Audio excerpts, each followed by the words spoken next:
Mushrooms are a fun little addition to my maps, but in full detail? So I tried drawing a selection of my favorite mushrooms in one wall art picture. Now, since I love drawing mushrooms in my map, I thought it would be appropriate to have a little story.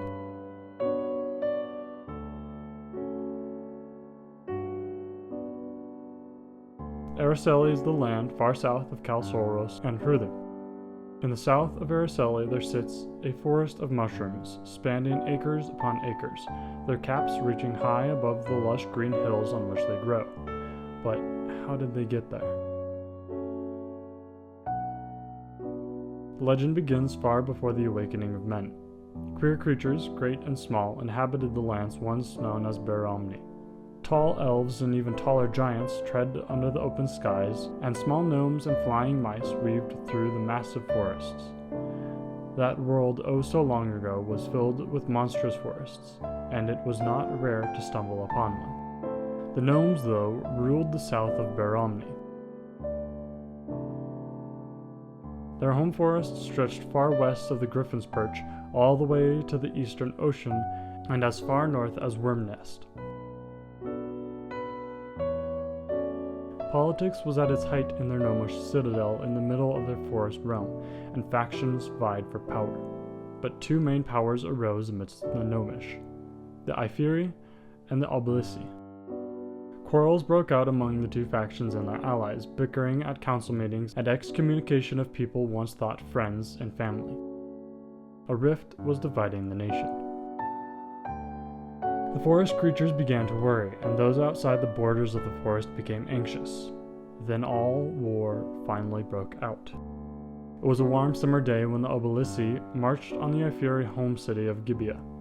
Destruction, murder, fear, and chaos scarred the city and the entire realm, each and every faction finally blowing up and attacking our enemy. Fires quickly spread over the great forest, many of the innocent bystanders of the forest fleeing for their lives or attempting to put out the indestructible fire. Flames engulfed trees that had stood defiant for ages, trees that had grown as tall as mountains. It spread like the plague. No one was safe. The great beacon of the burning forest could be seen from miles and miles away, the smoke blotting out the sky in suffocating orange. The first council of the elves took place late that summer. The war and the fire had been raging for months, and gnomes fighting both themselves and the fires. But the elves could stand the fighting no longer. They met on the towering mountain of Ivarija that sat in the middle of Beromni. The council lasted no longer than 5 hours when the leading elves decided to take action. They slaved for hours over their solution, calling upon every last drop of their ancient powers gifted to them by the great sculptor. Many died, many fell sick, many were wounded. But after 3 weeks of slaving in their halls, the first Gamni pulled its roots from the ground. As tall as a giant, it took on the appearance of a tree. Looking down at its strong steel wooden arms, it groaned its wooded voice as it felt the pain of the burning forests. Without a word, it stormed out of the hall, taking great leaps towards the forest. The elves' creation had been a success.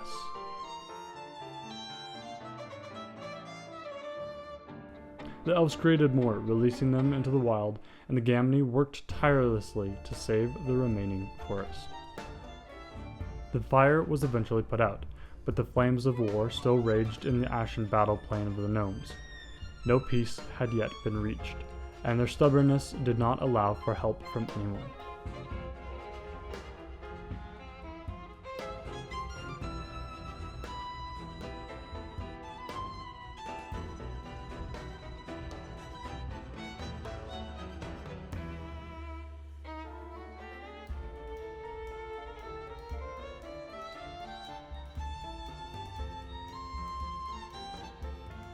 Years passed, and the war did not relent, but some grew tired of the war.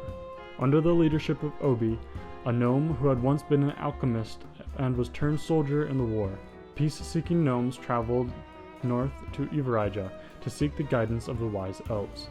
The council was called to order, and to order they stayed for a week with no solution in sight. After 9 days, a strange being appeared. His shoulders were wrapped in a wool cloak, and his face almost glowed. an assistant of the great sculptor he claimed to be. The gnomes did not believe him, though, but the elves did. With few words, the man offered a solution. His solution was to lead the gnomes back to their home. The elves agreed to follow the man's guidance.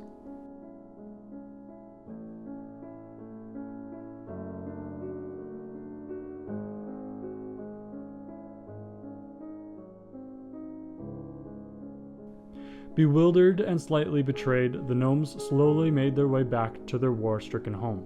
The man said barely anything on the journey back, despite the constant flow of questions that came from the wary gnomes. Yet he was still patient.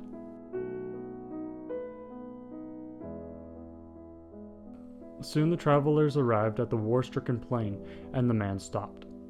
"This is no longer your home," he said. "It belongs to no one now." "Then where are we supposed to live?" asked many in disbelief. "You have a new home. It is a fertile land, untouched by war and the evil gnomes," said the man. Then he began to walk again, this time to the capital of the warring gnomes. There he stood, gazing at the locked gates, a sad look on his face. "I summon your leader to see me face to face," announced the man to the gatekeepers. No answer came, but the man neither left nor tried again. The poor peace-seeking gnomes had no idea what to do, so they set up camp and waited. 5 days passed, then the man stood again and turned to the gate. "I summon your leader to speak with me face to face." His voice was booming, loud as thunder, the city shaking under the rumble. It took only 8 minutes for the self-proclaimed king of the gnomes to appear, and before he could say anything, the man spoke. "Because you started war and did not seek peace, King of the Gnomes, you and your people are forever cursed. You will be stubborn forever until the day your race is wiped from the face of this world.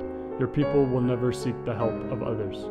Greed is your reward for greediness. War is your reward for bickering.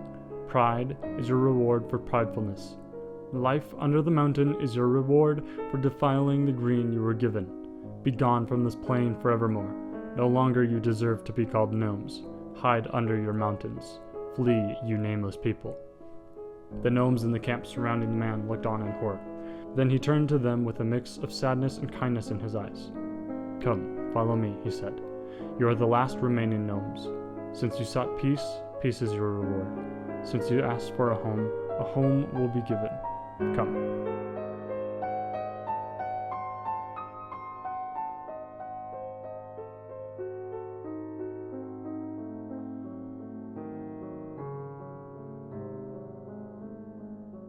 The man led the gnomes south, past the last cities of the nameless peoples. There, ashes covered the hills, but small sprouts of red and brown peeked out from the ground. "This is your home, gnomes," said the man.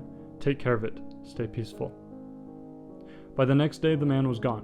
The gnomes, not totally sure what to do, made Obi their official leader and cultivated the mushroom-rich fields of their new home. The mushrooms grew quick and tall, overtaking the ashen fields and filling them with green, lush grasses.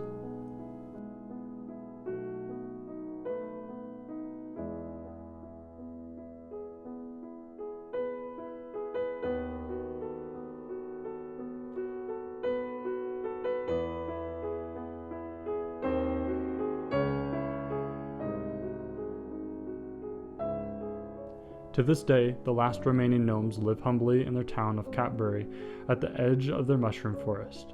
The nameless peoples did flee north after being chased out by the Gamni, hiding under the mountains and mining the precious rocks, hoarding their treasures in their bleak halls. Dwarves, they became known as, and no one now knows that the two were once the same.